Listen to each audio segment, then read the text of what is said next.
اعوذ باللہ من الشیطان الرجیم۔ سورہ آل عمران آیت نمبر 16 سے 18 تک انشاءاللہ آج ہم پڑھیں گے۔ بسم اللہ الرحمن الرحیم۔ الذین یقولون، وہ لوگ کہ جو کہتے ہیں، ربنا، اے ہمارے پروردگار،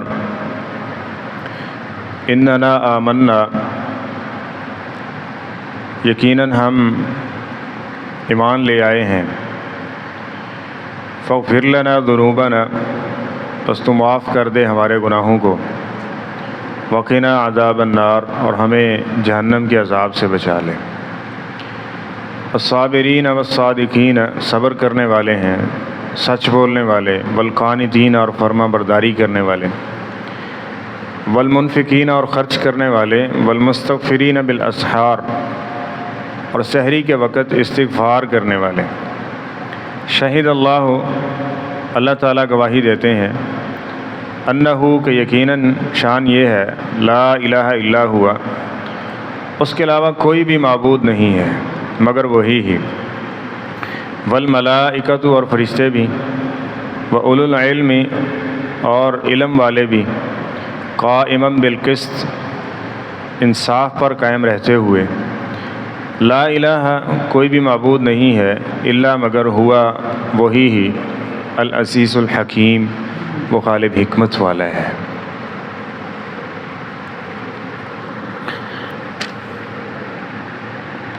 سابقہ آیات میں جو دنیاوی محبوب چیزیں ہیں اس کا ذکر کیا گیا، اور اس کے ساتھ آخرت میں جو انعام و اکرام ہے وہ کن لوگوں کے لیے ہے وہ ذکر ہوا۔ اکثر لوگ دنیاوی ان 6-7 چیزوں کے پیچھے اپنی آخرت کو برباد کر بیٹھتے ہیں، یہ دراصل ناکام لوگ ہیں، اور جو ان چیزوں کو شریعت کے اصولوں کے مطابق اس سے فائدہ اٹھاتے ہیں، یہ متقی اور پرہیزگار ہیں، جن کو نہ صرف دنیا میں فائدہ ملے گا بلکہ آخرت میں بھی اس سے بہترین بدلہ ملے گا۔ اور انہی لوگوں کی یہ صفات ہیں کہ جن کو آخرت میں زبردست اور بہترین بدلہ ملنے جا رہا ہے، وہ ہیں کہ جو یہ کہتے رہتے ہیں، ربنا اننا آمنا فاغفر لنا ذنوبنا، دعا کرتے ہیں اللہ تعالیٰ سے، اللہ ہمارے گناہوں کو معاف کر دیں، اور اس کے لیے وسیلہ یہاں کس چیز کو بنایا؟ اپنے ایمان کو۔ اللہ ہم ایمان لائے ہیں، جس طرح جو جائز وسیلہ ہے اس میں سے ایک یہ بھی ہے کہ جو آپ نے اچھا عمل کیا ہے اس کا وسیلہ بنائیں کہ اللہ میں نے یہ کام کیا، یہ نفل پڑھے، یہ روزہ رکھا، یہ صدقہ کیا، وغیرہ وغیرہ، یہ جو نیکی کی ہے اگر یہ تیری رضا کے لیے ہے تو اس کے بدلے میں میرا یہ کام کر دے، یہ ہو سکتا ہے۔ تو اللہ ہم ایمان لائے ہیں نا، تو فاغفر لنا ذنوبنا، ہمارے گناہوں کو کیا کر دے؟ معاف کر دے، وقنا عذاب النار، اور ہمیں جہنم کے آگ کے عذاب سے محفوظ کر لے، بچا لے۔ یعنی کہ ایمان لانے کے باوجود مغفرت کا سوال ہے۔ بعض لوگ کہتے ہیں لا الہ الا اللہ پڑھ لیا، یہ پچھلے دنوں کی بات ہے، ایک بزرگ، میں حیران ہو گیا سن کے، ایک بزرگ وہ کہہ رہے ہیں، اچھی طرح سے بات یاد کر لو، جب کوئی کسی پیر کا مرید فوت ہوتا ہے نا، تو قبر کے اندر اس کے پیر، اس کا جو مرشد ہوتا ہے، وہ اس کو ریسیو کرتا ہے، اور پھر جب وہ ریسیو کرتا ہے، یہ تو مر چکا ہوتا ہے، تو جو فرشتے سوال کرتے ہیں، مر ربو کا، ما دینوں کا، من نبیوں کا، یہ تو لاش ہے، انہوں کی پتہ کی گل ہو رہی ہے، ان سارے سوالوں کا جواب اس کا مرشد دیتا ہے۔ اگلی بڑی بات پھر کہتے ہیں، بزرگ ہے اس لیے کہتے ہیں، کہہ لیتے ہیں، پھر فرماتے ہیں جناب کہ آپ تصور کر سکتے ہیں کہ جس کے سوالوں کے جواب اس کا پیر و مرشد دے، وہ کبھی جہنم میں جا سکتا ہے، ناکام ہو سکتا ہے کبھی؟ اب اندازہ لگائیں، جب یہ سوچ سامنے رکھی جائے گی، کوئی مسجد بڑھے گا، کسی کا حق ادا کرے گا، ٹھیک ہے، حلال حرام کی تمیز کرے گا، اس کو پتہ ہے ہاتھ میں ہاتھ، کٹا بکرا سال کو پہنچا دیا تو بس سب کچھ حضرت نے کرنا ہے، اس کو کیا ضرورت ہے انسان بننے کی؟ تو معاشرے میں حیوان پیدا کیسے ہوتے ہیں؟ ایسے ہوتے ہیں۔ تو جب کہ مومنوں کا طرز عمل کیا ہے؟ وہ کیا کہہ رہے ہیں؟ اللہ اسی ایمان لے آندہ فغفر لنا ذنوبنا، ہمارے گناہ کیا کر دیں؟ وہ معافی کے طلبگار ہوتے ہیں۔ اور اگلی چیز انہیں خوف ہے کس چیز کا؟ وقنا عذاب النار، اللہ ہمیں جہنم کی آگ سے بچانا۔ کیا رسول اللہ صلی اللہ علیہ وسلم نے اذکار میں یہ چیزیں نہیں سکھائیں کہ جہنم کی آگ سے پناہ مانگا کرو؟ کوئی نماز ایسی ہے جس میں جہنم کے عذاب سے، عذاب قبر سے پناہ نہ مانگی گئی ہو؟ میں 4 چیزوں سے پناہ مانگنا ضروری ہے نماز کے اندر، جن میں عذاب قبر سے پناہ مانگنا، عذاب نار سے پناہ مانگنا ہے، ایسے کہ نہیں؟ اور حیران رہ جائیے گا کہ جناب ابو بکر صدیق رضی اللہ عنہ، جس کو خود جناب رسول کریم صلی اللہ علیہ وسلم نے جنت کی بشارت دی ہے، اس کے باوجود ان کو دعا بھلا کون سی سکھائی ہے؟ فرمایا یہ دعا پڑھا کرو تشہد کے اندر، اللہم انی ظلمت نفسی ظلما کثیرا ولا یغفر الذنوب الا انت۔ جناب صدیق، جن کے بارے میں جناب رسول صلی اللہ علیہ وسلم فرماتے ہیں کہ میں نے ساری دنیا کے انسانوں کا بدلہ چکا دیا، صدیق کا بدلہ صرف عرش والا دے گا۔ صدیق کی نیکیوں کا کوئی مقابلہ نہیں کر سکتا، وہ صدیق۔ اس کو پیغمبر علیہ السلام دعا کیا سکھا رہے ہیں؟ اللہم انی ظلمت نفسی ظلما کثیرا ولا یغفر الذنوب الا انت فاغفر لی مغفرۃ من عندک وارحمنی انک انت الغفور الرحیم۔ کیا فریادیں ہیں اس کے اندر، ذرا اس کا ترجمہ تو دیکھیں، جا کے پڑھیں گھروں کے اندر کیا ہے کہ اللہ ظلم ہو گئے بہت سارے، اور معاف تو نے ہی کرنے ہیں، رحم تو نے ہی کرنے ہیں، اللہ مجھے اپنی طرف سے مغفرت اور رحمت عطا کر دے کیونکہ تو معاف کرنے والا بخشنے والا ہے۔ مومن کی یہ صفات ہوتی ہیں۔ تو آپ اگر لوگوں کو اس طرح کی باتیں بتا رہے ہیں تو وہ مومن رہیں گے؟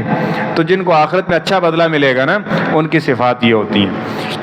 اور اسی طرح فرمایا اگلا وصف ان کا کیا ہے؟ الصابرین، وہ ان دنیاوی ریل پیل کے اندر بہ نہیں جاتے، تکلیفیں آئیں گی، مصیبتیں ہو سکتی ہیں، پریشانیاں ہو سکتی ہیں، آزمائش ہو سکتی ہے، وہ اس پہ کیا کرتے ہیں؟ صبر کرتے ہیں، کہتے ہیں نہیں کوئی گل نہیں جی، اور منڈے کنڈے نے کرن دیو انہوں، ہے نا، یہ معاشرہ ہے، اور معاشرے اور اپنے قوم قبیلے کو تو نہیں چھوڑا جا سکتا نا، یہ اب اتنا بسا اوقات لائف سٹائل ایسا بنا لیں گے کہ مسیطے جان نو دل ہی نہیں کرتا۔ مسیت انہوں نے سامنے ایویں ہوندی ہے جی میں قبرستان ہوندا ہے، گھر جو انج دا بنایا ہوا ہے، دنیا کی ایسی ریل پیل کے اندر چلے گئے ہیں تو مسجد کو بھی ویسا بنا لو۔ وہاں کیا ہوتا ہے؟ وہاں پریشانی ہوتی ہے، تو پھر کیا ہوتا ہے؟ اگر کوئی ایسا مسئلہ ہے ابھی تو پھر اپنے آپ کو مینٹین رکھیے۔ تو الصابرین جمیع معاملات میں یہ ایک مثال ہے، باقی سارے معاملات میں وہ کیا کرتے ہیں؟ صبر کرنے والے۔ والصادقین، اور اسی طرح اگلا وصف ان کا یہ ہے کہ وہ سچ بولنے والے، مومن جھوٹا نہیں ہوتا۔ جھوٹ کیا ہے؟ نبی کریم صلی اللہ علیہ وسلم نے فرمایا جب بندہ جھوٹ بولنے کی عادت بنا لیتا ہے نا تو یہ جھوٹ اس کو گناہگار بنا دیتا ہے، اور ایسا گناہگار بناتا ہے کہ وہ توبہ نہیں کرتا، اس سے استغفار نہیں کرتا، وہ اس کی ہڈیوں میں رچ بس جاتا ہے۔ وہ کہتا ہے جھوٹ کے بغیر گزارا ہی نہیں، ساری دنیا چلن رہی ہے، گویا کہ جھوٹ کو معمولی سمجھ لیتا ہے، پھر یہی جھوٹ اس کے جہنم میں جانے کا سبب بن جاتا ہے۔ اس لیے نبی کریم صلی اللہ علیہ وسلم فرماتے ہیں جھوٹ سے بچو، علیکم بالصدق، سچائی کو اپناؤ۔ جب تم سچائی کو اپناؤ گے نا تمہارے اندر غیرت پیدا ہوگی، تمہارے اندر نیکی کا جذبہ پیدا ہوگا، نیکی کی محبت پیدا ہوگی، ٹھیک ہے، گناہوں سے بچنے کا اور باز رہنے کا ایک جذبہ ہوگا اس کے اندر، اور پھر تم کیا کرو گے؟ نیکی کرو گے، اور جب تم نیکی کرو گے یہ نیکی تمہیں جنت کی طرف لے جائے گی۔ سمجھ رہے ہیں؟ ایک جھوٹ جہنم کی طرف بھی لے جا سکتا ہے، اور سچائی کو اپنانا یہ انسان کو جنت کی طرف بھی لے جا سکتا ہے۔ آج معاشرے کے اندر یہ سمجھ لیا گیا ہے کہ جھوٹ کے بغیر معاملات زندگی نہیں چل سکتی، تو معاملات زندگی حضرت جھوٹ کے ساتھ نہیں چلتی، ٹھیک ہے، سچ کے ساتھ ہی چلتی ہیں۔ جھوٹ کے بغیر جو ہے جس طرح سمجھ لیا گیا ایسی بات نہیں ہے، اس کے عوض میں یہ جو مصائب اور پریشانیاں نہ ختم ہونے والی ہیں یہ مسلط کر دی جاتی ہیں۔ آگے فرمایا اگلا وصف یہ ہے کہ قانتین ہے۔ قانتین کسے کہتے ہیں؟ فرما برداری کرنے والے۔ فرما بردار کون ہوتا ہے؟ جڑی مرضی چاہیے مان لئی ہے اس کو فرما بردار کہتے ہیں۔ ایک مثال لے لیں، رشتہ داری کیا کہا گیا؟ جو اچھا کرے گا اس کے ساتھ اچھا کرنا ہے، رشتہ داری جوڑنا نہیں ہے۔ رشتہ داری جوڑنا کیا ہے؟ کوئی اونچ نیچ کر رہا ہے تو اس کو معاف کر دینا رشتہ داری کی وجہ سے، یہ میرا بھائی ہے، یہ میرا رشتہ دار ہے وغیرہ وغیرہ، اس نے چلو اونچ نیچ کی، میں نے تجھے اللہ کی رضا کے لیے کیا کر دیا؟ معاف کر دیا، اس کو رشتہ داری کہتے ہیں۔ تو قانت بھی اسے کہتے ہیں کہ اپنا دل، اپنا من، اپنی خواہشات مانے نہ مانے، ظاہری طور پہ اس کے خلاف یا اس کو نقصان ہی اس میں نظر کیوں نہیں آ رہا، اللہ کا حکم ہے، اللہ کا آرڈر ہے، وہ فوراً اس کو ماننے کے لیے تیار ہو جاتا ہے۔ آج کل سیرت ابراہیم چل رہی ہوگی تو آپ سن رہے ہوں گے ابراہیم علیہ السلام کا اللہ نے وصف بیان کیا، قانتا للہ حنیفا، ابراہیم بڑے ہی اپنے رب کے فرما بردار، جو کہا، خواب دکھا دیا خواب میں کہ بیٹے کی گردن پہ چھری چلا رہے، حقیقت میں چھری چلا دی، ہے نا۔ تو یہ سارے وصف کیا ہے؟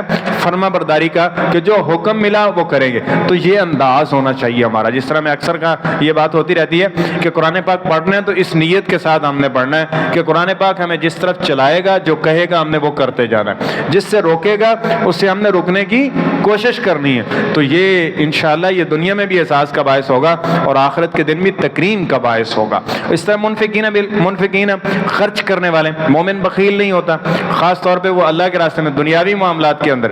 اگر ایمان کمزور ہوگا تو دنیاوی اعتبار سے لاکھوں خرچ کر کے بھی بندے کو کوئی ملال نہیں ہوگا، اور پھر ایسے لوگ کیا ہوتے ہیں، دینی اعتبار سے تھوڑا سا بھی خرچ کر لینا تو ساری زندگی یاد رہتا، 10 دن اندر ہے کہ میں حضرت مسجد کو نا مہینے بعد 500,000 دیتا ہوں، ہے نا، وہ جتواتے رہتے، لہذا میری چلنی چاہیے۔